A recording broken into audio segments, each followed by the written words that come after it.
Since probably the dawn of the formal institutional educational process as we know it, students have been bored into apathy or aggravation by the long, arduous process of learning. Even in subjects that they enjoy, students often find themselves doing things like test review, studying, practice questions, and other activities that, while clearly beneficial, don't exactly have a wow factor. Award-winning teacher Scott Hebert argues that our education system is in an engagement crisis, and I agree with him. And I think the fastest pathway to engagement is to make learning more fun. For this individual inquiry project, I wanted to dive into the intersection between gamification and learning. In case not everyone's familiar with this term, let's look at gamification. According to dictionary.com, gamification is the process of turning an activity or task into a game or something resembling a game. So basically, exactly what it sounds like. And funnily enough, the example sentence they give is, teachers can use gamification to motivate their students. As someone who's spent significant time both teaching and learning languages, I've experienced firsthand the power that gamification has in a learning context.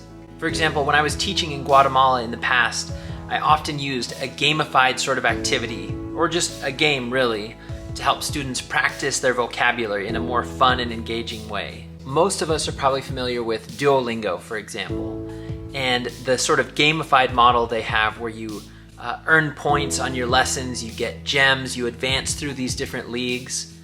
And I'll be honest, I've probably spent well over 100 hours in my life using Duolingo, and seeing as how, according to my check today, I came out on the top of my league 32 times, I'd guess that a good amount of that time was just staying in the game because of the gamified element and trying to come out on top. But the fact that games can suck us in isn't necessarily a bad thing. As educational game researcher and designer Andre Thomas noted in his TED Talk, games are a medium, just like books. I actually designed and implemented a sort of gamified review tool in some of the classrooms that I was in. I was trying to do something that would be fun and engaging for students, allow for cross-class competition and in-class collaboration, and hopefully be an easy thing for a teacher to modify so that they could use it with different groups of students. I came up with a game where the students were astronauts trying to collect the tools they needed to repair their damaged ship on an alien planet. A little silly perhaps, but it relied on a simple model that depended on a mixture of skill and chance, and had each class working together to beat other classes. In a 2024 study on the efficacy of gamification in the classroom, Lampropoulos and Sideropoulos noted that, based on the results of this study, it can be inferred that the integration of gamification in education can increase the effectiveness of the educational process, improve learning outcomes, and increase learning productivity. They also affirm the importance of the friendly competition aspect to some games that can boost motivation and performance. Kevin Swain, my mentor teacher, wrote that my choice to have the classes compete against each other kept the competitive aspect while also allowing for more in-class collaboration in the activity. I think this served as a useful workaround for the issue of conflicting personalities, which has been noted to be an issue in collaborative learning, in particular in a study by Chen et al. And let's be real, most of us with classroom experience trying to deal with group activities in kids already know that conflicting personalities can be a very frustrating issue. In regards to games like this one that I've designed that aren't inherently digital, one study that was looking at game-based learning for writing instruction noted that teachers can amend and reproduce games according to their own classroom situations, which may allow them flexibility and room to exercise their creativity and expertise. This sort of flexibility was one of the goals with this game that I designed, where the same board and the same cards could really be used in any classroom.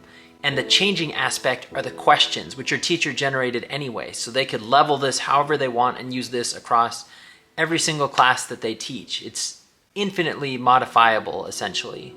And since the game board itself could actually be printed and hung, and students really only need whiteboards and markers, you could actually make this entire game completely non-digital and remove the computer and projector aspect of it. One study in particular looked specifically at gamified instruction for EFL students and revealed some very encouraging findings for those of us who teach language learners. Most notably, that gamified learning can increase motivation and engagement while boosting comprehension and lowering anxiety. What can we take away from all this? How can we make use of gamified learning, especially in non-digital forms, to benefit our students and improve our classrooms. Number one, don't be afraid to try and make learning as fun as possible. I know students have tests and standards and AP exams and all of these things, but in considering how much fun can boost engagement, we really ought to be trying to do that as often as we can. Number two, as Andre Tomas noted in his TED Talk, games are a medium, just like textbooks or videos or other sorts of educational resources and materials that we're using in our classrooms.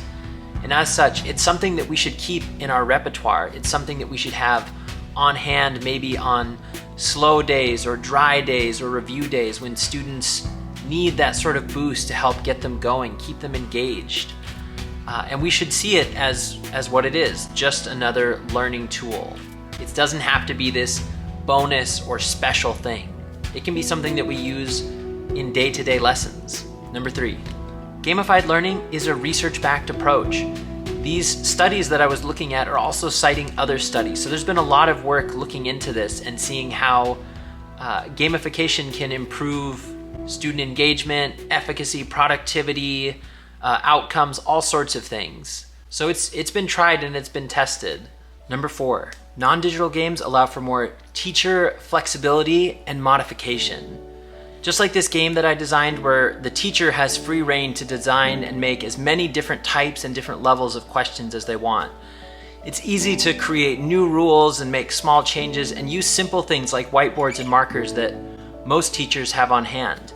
If you're trying to use a purely digital one like an app, you're kind of confined to the sort of design that they have for the game. And it might be harder to make simple rule changes or modifications while students are playing. Number five, healthy competition can be engaging for students.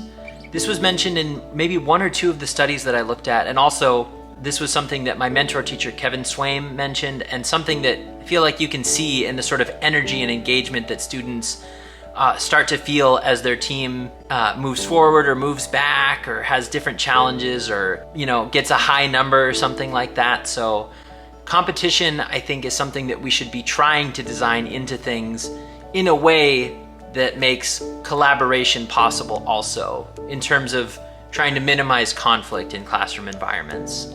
Number six, gamified learning can boost comprehension. This was in a study that was looking again specifically at EFL learners, or English as a foreign language. We'd probably say ESL or ELL now, but boosting comprehension for those of us who know about language learning and the idea of comprehensible input and the importance that that can play in helping a student to really master a language. Boosting comprehension is a huge plus, and if games help us do that, if it makes it engaging in a way that students are working harder or in some way able to make more sense of the content that they're consuming, absolutely, that's a great thing. Number seven, that same study again said that gamified learning can reduce anxiety. I think it's just this fun aspect, right? Like, games are inherently supposed to be fun and engaging, and so it's sort of students can put their walls down a little bit and say, okay, maybe I'll take a risk. Maybe I'll try this thing. We're having fun, right? It's not like a test. It's not an exam. It's not a quiz.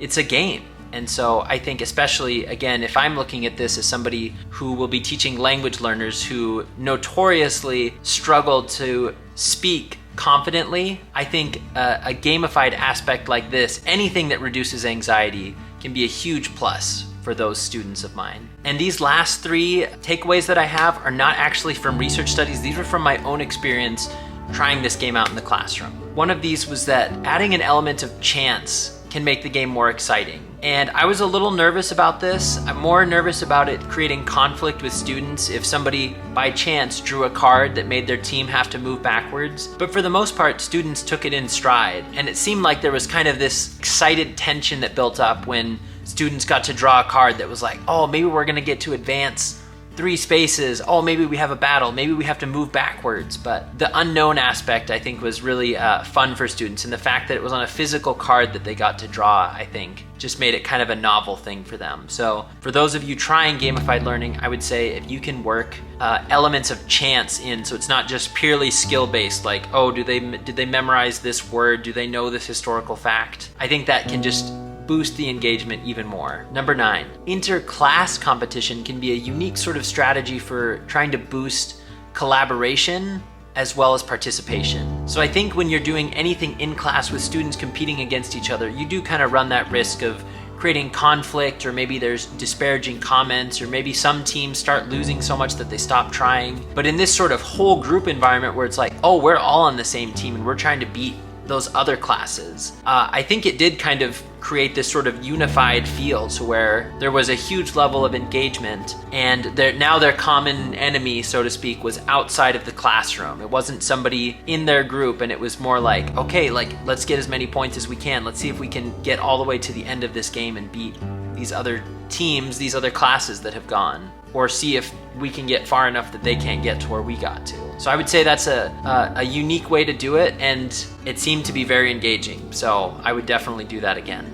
And number 10, it's better to err on the side of too easy when you're testing out something like a new game. And this was something that was confirmed for me by Kevin Swaim, my mentor teacher. The first class that I ran this game by, the questions were way too easy and they almost beat the game. No class actually got as far as they did, but having that first attempt be too easy was better than having it be too hard, because if students are discouraged the first time you test out a game, they might not want to play again. It might not have that same sort of excitement factor. And yes, there's always the challenge of like too easy, the comfort zone, and then the growth zone, and then the drowning sort of zone over here. But trying to be in the growth zone, but erring on the side of comfort if necessary, I think can be a good thing. At least when you're first trying it out. And then once your students are more familiar, maybe you can boost the difficulty more. So there you have it. Gamification in learning contexts. I think it's a great thing. I think it's a powerful tool. I think there's research to back this. No matter which subject, I mean, I was looking at it again, hoping to find things